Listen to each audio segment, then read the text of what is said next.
explico.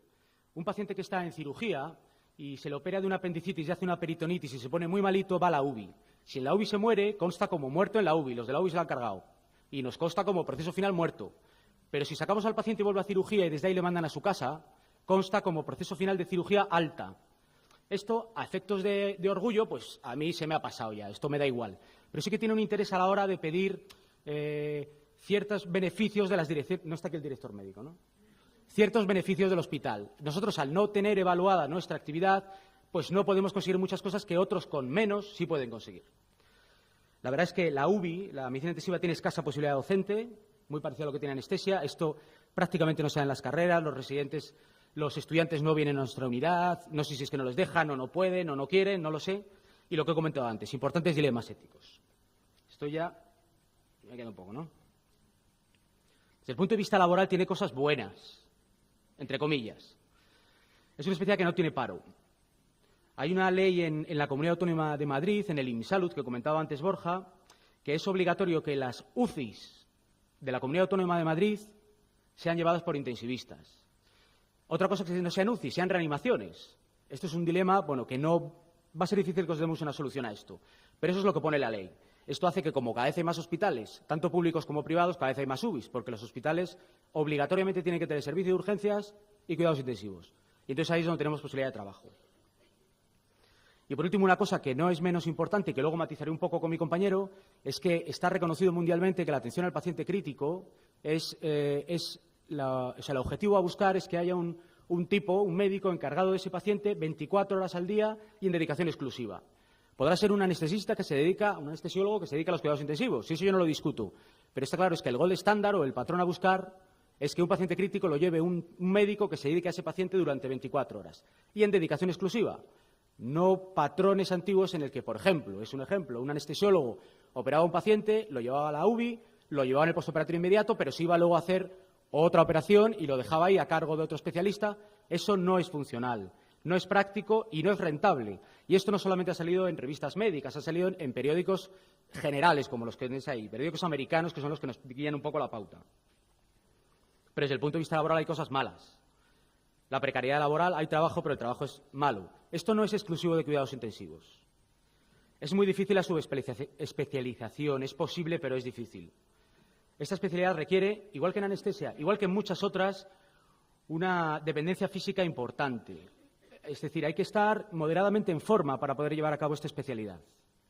Nadie puede estar si le ha dado una CV y está hemipléjico, aunque esté intelectualmente intacto, haciendo una guardia de cuidados intensivos, porque técnicamente no puede hacerlo. Pero tampoco puede un manco dedicarse a la cirugía, o sea que no es algo propio nuestro. Es muy difícil el desarrollo personal fuera de las UCIs porque ahí trabajamos poco.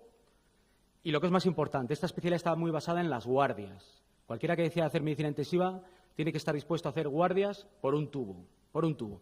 Cuando uno es joven, esto tiene su gracia. A medida que se va haciendo más mayor, esto empieza a agotar un poco más. Desde el punto de vista económico no os voy a hablar. Perdón. No os voy a hablar porque si habéis llegado hasta aquí, todos sois médicos. Ninguno de vosotros vais a ser ricos haciendo medicina. Entonces esto no es nuestro, ni anestesiólogos, ni radiólogos. Entonces de esto no voy a comentaros nada. Y quizás lo más importante, ¿qué va a pasar con la especialidad? Bueno, la especialidad está reconocida desde el año 1978 y tiene un cuerpo propio de formación. Esto es una realidad, pero el problema que existe actualmente es que en Europa, en el espacio Schengen, hay libre circulación de personal trabajador. De tal manera, yo que trabajo aquí en una UBI me puedo ir a Francia y trabajar en una UBI. Pero un francés que trabaje en una UBI en Francia, al no tener el título de intensivos, en teoría, no puede venir aquí a trabajar. Y eso es algo que antes o después habrá que arreglar. Y por mucho que nos moleste a nosotros, intensivistas, eso hay que arreglarlo. Hay que arreglarlo. No se permite la libre circulación de trabajadores. Sobre todos los órganos legisladores que hay está la Comunidad Económica Europea. Y antes o después nos vamos a tener que ceñir a lo que ellos digan. Es algo que tenéis que valorar. Yo no sé si esto va a pasar. Llevan desde que yo era residente diciendo esto. Yo no sé si va a pasar el año que viene, dentro de 10 años o dentro de 20 años. Pero esto va a pasar. Lo que no sabemos es lo que va a pasar. Entonces os pongo unos modelos. Como especialidad primaria, con cuerpo doctrinal propio, solamente existe en Europa, en el espacio Schengen, en España. Existen muchos otros países. Existe en Australia, Nueva Zelanda, en parte de Canadá, en Iberoamérica, en Estonia, me parece, o Letonia, Estonia, en Suiza. Pero solo en España, el espacio Schengen solamente existe en España. Si hubiera habido una más, no tendría más remedio que haberle hecho especialidad. Pero los portugueses en el último momento se rajaron y entonces no nos van a equiparar. Existe la posibilidad de hacer una subespecialidad. Es decir, a partir de, por ejemplo, de anestesia, de ser anestesiólogo, uno se puede subespecializar en cuidados intensivos. Esto pasa en algunos países. Y luego existe el modelo de supraespecialidad en otros países. Es decir, se puede acceder a cuidados intensivos desde un tronco común al que se puede acceder desde diversas especialidades. En Francia, por ejemplo, hay una doble vía. Esto es un lío en todos los países. En Alemania hay múltiples subespecialidades a través de troncos comunes. Y el modelo español, como os he dicho, es único. Esto es como está estructurado un poco. Nosotros somos los grisitos esos pequeños que hay ahí y parece que lo que predomina es la supraespecialidad. Es decir, a partir de un sitio, a partir de una especialidad, uno se puede supraespecializar en eso. Como os digo, hay altas probabilidades que en los próximos años o nos reunifiquemos con anestesiología por imperativo europeo o se crea una superespecialidad o supraespecialidad.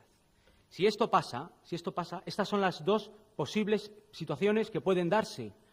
Creemos nosotros, porque nadie nos dice nada. Hasta hace 4 horas nosotros pensábamos que lo que iba a pasar es que nos íbamos a fusionar con anestesiología. Y he recibido rumores recientes de hace 2 horas que ahora se tiende más a la superespecialidad.